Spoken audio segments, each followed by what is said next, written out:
So hello guys, welcome to Sagar academy. अब हम लोग देखने वाले हैं डोमेस्टिक इलेक्ट्रिक सर्किट। पिछले वीडियो लेक्चर में हम लोगों ने देख लिया क्या होता है आपका series combination, parallel combination. Series से आपका एक फॉर्मुला निकल के आ रहा था R is equals to R1 plus R2 plus R3 and so on Rn, and parallel से फॉर्मुला निकल के आ रहा था आपका 1/R is equals to 1/R1 plus 1/R2 plus 1/R3 and so on Rn। Okay, अब हम लोग देखने वाले हैं क्या होता है डोमेस्टिक इलेक्ट्रिक सर्किट। इसका मतलब कि हम लोग ये जो सीरीज और पैरेलल कॉम्बिनेशन है, इसे हम लोग कैसे डोमेस्टिक वे में इंप्लीमेंट करते हैं। मतलब घरों में हमारे जो सर्किट वगैरह होते हैं, कब सीरीज होते हैं, कब पैरेलल होते हैं, क्या एडवांटेज उससे, क्या डिसएडवांटेज है, अब हम लोग यहाँ पर देखने वाले। चलिए देखते हैं। If you want to connect a large number of electric bulb, मतलब अगर मैं ढेर सारे बल्ब को एक साथ ही कनेक्ट करना है for decorating house and building, then the series circuit is better. मैं समझाता हूँ आपको। अगर हमें वो लाइटिंग वाली होती या जो क्रिसमस ट्री पे लाइट लगाई जाती, वो सारी लाइट देखिए एक तार में जुड़ी थी, या तो दिवाली वगैरह में जो हम लोग लाइट लगाते हैं, ढेर सारी बड़ी बड़ी लाइटें होती हैं, वो सब ना सीरीज कॉम्बिनेशन में होती है। क्यों सीरीज कॉम्बिनेशन? क्यों? मैं एक बटन ऑन करता हूँ तो सारी लाइट अपने आप जल जाती है ना। वो अच्छी रहती है क्योंकि मुझे क्या करना पड़ता है, हर एक लाइट के लिए, हर एक बल्ब के लिए मुझे स्पेसिफिक बटन नहीं ऑन करना पड़ता। इसके लिए वो ठीक है यहाँ तक तो। Because all the bulbs connected in series can be controlled with just one switch. वही मतलब हुआ कि मतलब मैं सारे जो भी बल्ब्स हैं उनको मैं एक स्विच से कंट्रोल कर सकता हूँ। एक बटन ऑन किया तो सारे बल्ब अपने आप ऑन हो जाएंगे। In series can be controlled with just one button. Okay, ये आपको मैंने बता दिया। नेक्स्ट पॉइंट यहाँ पे क्या लिखा है, a series circuit is also safer because the current in it is smaller. अच्छा, करंट बहुत ज़्यादा सीरीज सर्किट में जो है ना वो कम होता है। क्यों कम होता है? अभी पीछे हम लोगों ने पढ़ा कि इसमें रेजिस्टेंस ज़्यादा होता है। मैंने बताया था ना कि सीरीज सर्किट में रेजिस्टेंस ज़्यादा होता है, जो हमें क्योंकि हम रेजिस्टेंस क्या करते हैं, डायरेक्टली ऐड करते हैं।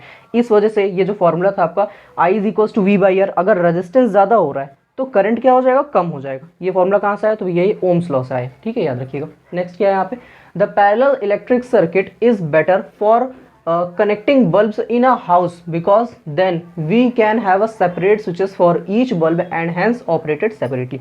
घरों में हम जो सर्किट लगाते हैं वो ज़्यादातर करके पैरेलल सर्किट होता है। ऐसा क्यों? क्योंकि हमें हर एक अप्लायंस को चलाने के लिए एक सेपरेट स्विच चाहिए होता है।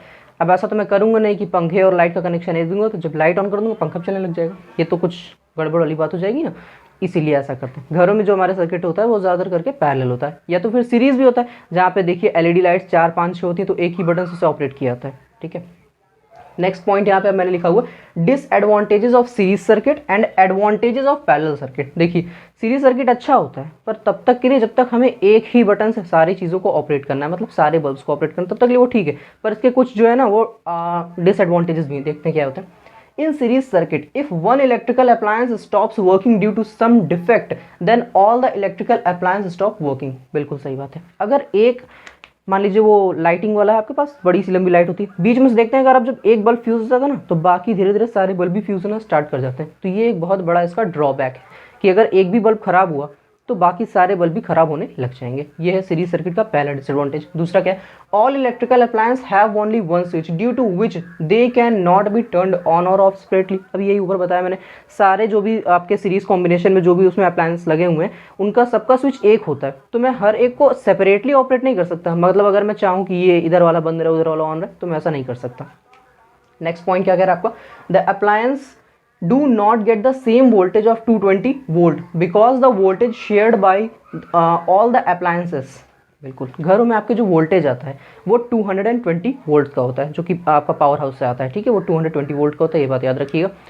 हर एक अप्लायंस को सीरीज कॉम्बिनेशन में सेम वोल्टेज नहीं मिलता, क्योंकि मैंने पीछे बताया था ना कि सीरीज कॉम्बिनेशन में करंट सेम रहता है, वोल्टेज अलग अलग होता है, V is equals to V1 plus V2, है ना, इसीलिए। Next point, the overall resistance of circuit increases too much due to which the current from power supply line is very low। अभी ये बहुत ही सिंपल टॉपिक है। हम क्या करते हैं, रेजिस्टेंस को डायरेक्ट ऐड करते हैं ना। जब वहाँ पीछे रेजिस्टेंस निकाले थे तो R is equals to R1 plus R2 plus R3 ऐसा कर रहे थे, तो डायरेक्ट रेजिस्टेंस को ऐड कर रहे थे, जिसका मतलब रेजिस्टेंस बहुत ज़्यादा बढ़ जा रहा था। और अगर रेजिस्टेंस बहुत ज़्यादा बढ़ रहा है, यहाँ पे मैंने बताया था ना, रेजिस्टेंस अगर बहुत ज़्यादा बढ़ रहा है तो ये क्या करेगा, करंट डिक्रीज होने लगेगा, और इसी वजह से जो सीरीज कॉम्बिनेशन है उसमें करंट बहुत कम फ्लो होता है। तो ये थे आपके डिसएडवांटेजेस ऑफ सीरीज सर्किट। अब हम लोग देख लेते हैं जरा एडवांटेजेस ऑफ पैरेलल सर्किट, इसकी भी बात कर ही लेते हैं।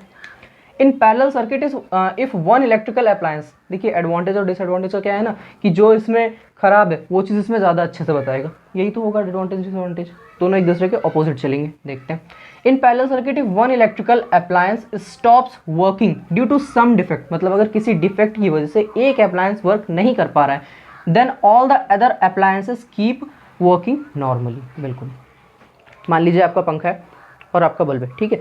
पंखे वाला स्विच खराब हो गया तो ऐसा तो है नहीं कि अब बल्ब भी नहीं चलेगा, ऐसा नहीं होता ना, बल्ब तो चलेगा। तो ये क्या है, पैरेलल कॉम्बिनेशन का कमाल है, ठीक है। चलिए नेक्स्ट देखते हैं। Each electrical appliance has its own switch due to which it can be turned on और ऑफ इंडिपेंडेंटली। हर एक इलेक्ट्रिकल अप्लायंस का क्या होता है, एक अपना खुद का स्विच होता है जिसकी वजह से हम उसे सेपरेटली ऑपरेट कर सकते हैं। जबकि सीरीज में ऐसा नहीं था, सीरीज में सारे अप्लायंस मतलब जितने भी बल्ब थे सबका एक ही क्या था, स्विच था, जिसकी वजह से वो इंडिपेंडेंटली वर्क नहीं कर सकता था। Third point, each electrical appliance get the same voltage of 220 volt. पीछे फॉर्मूला आया था तो मैंने आपको बताया था, हम लोगों ने इसका फॉर्मूला निकाला कैसे था, I is equal to I1 plus I2 से। मतलब वहाँ पे करंट जो था वो डिफरेंट था, पैरेलल में करंट करंट जो है वो डिफरेंट होता है, वोल्टेज सेम होता है। और यहाँ पे हर अप्लायंस को 220 वोल्ट का ही जो है वो वोल्टेज मिलता है, ठीक है, याद रखिएगा। The overall resistance of the house hold circuit, house hold circuit मतलब जो घरों में सर्किट यूज होते हैं उन्हें हाउस होल्ड सर्किट कहते हैं, is reduced due to which the current from power supply line is high. मैंने पीछे बताया था पैरेलल हम सर्किट कब यूज कर सकते हैं, जब हमें रेजिस्टेंस कम चाहिए होता है, और रेजिस्टेंस कम होगा तो अकॉर्डिंग टू फिर से दिस वाला फॉर्मूला, अगर रेजिस्टेंस कम, यहाँ पर देख लीजिए रेजिस्टेंस क्या हो रहा है, डिक्रीज हो रहा है, तो आपका जो करंट है वो क्या हो जाएगा, इंक्रीज हो जाएगा, सिंपल लॉजिक। और इसमें करंट को कैसे ऐड करते हैं हम, I is equal to I1 plus I2 plus I3। So I hope guys आपको ये पूरा समझ में आ गया होगा। एक बार आप इसका स्क्रीनशॉट ले लीजिए, फिर हम लोग आगे देखते हैं।